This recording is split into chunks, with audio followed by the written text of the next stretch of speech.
You wake up in the morning, you pull up a chair, and start your work in your home office.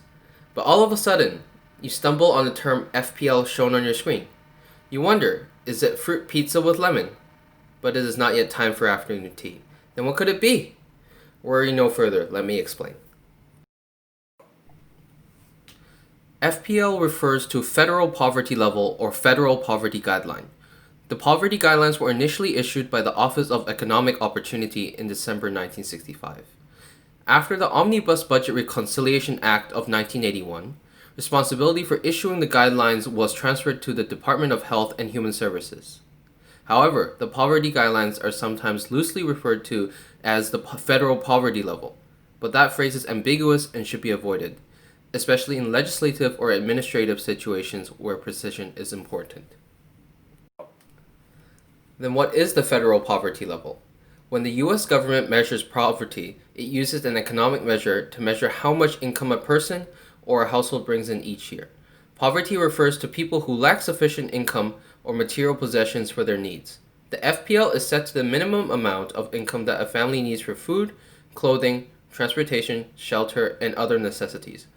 But in many ways, it always comes down to money. Note that FPL varies according to family size and is adjusted annually based on the Consumer Price Index by the Census Bureau for statistical purposes. In addition, the general guidelines are for the 48 contiguous states and the District of Columbia. Hawaii and Alaska are listed separately. Just like when you travel to those two states, AT&T will consider you as roaming even though you are on US soil. Pretty frustrating, right? But why is FPL important? FPL is used as an eligibility criterion for a number of community and federal programs. Health and Human Services has begun using the 2020 chart as of January 15, 2020. Other public benefits programs and other agencies may have a different effective date, so you should look into specific program and eligibility criterion. Also keep in mind that certain programs might use the previous year's chart, even though we are in 2020 already. One example of that is the Children's Health Insurance Program and Medicaid, which uses the 2019 chart to determine a family's eligibility for the 2020 coverage. So be careful to read the rules and guidelines of which FPL chart is used in each program.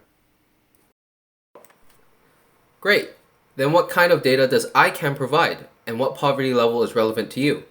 At ICAM, we offer the number of related children from age 0 to age 5 who are living in families with income below 50%, 100%, 130%, 185%, 200%, and 400% of the federal poverty level in the state of Illinois. When determining an individual's or family's eligibility for receiving benefits, some government agencies compare before tax income to the poverty guidelines while others compare after tax income. The important ones are 130%, 185%, and 200%. We hope that this video has addressed your questions regarding federal poverty guidelines. If you have any questions, please feel free to comment below or simply reach out to us at the link shown on screen.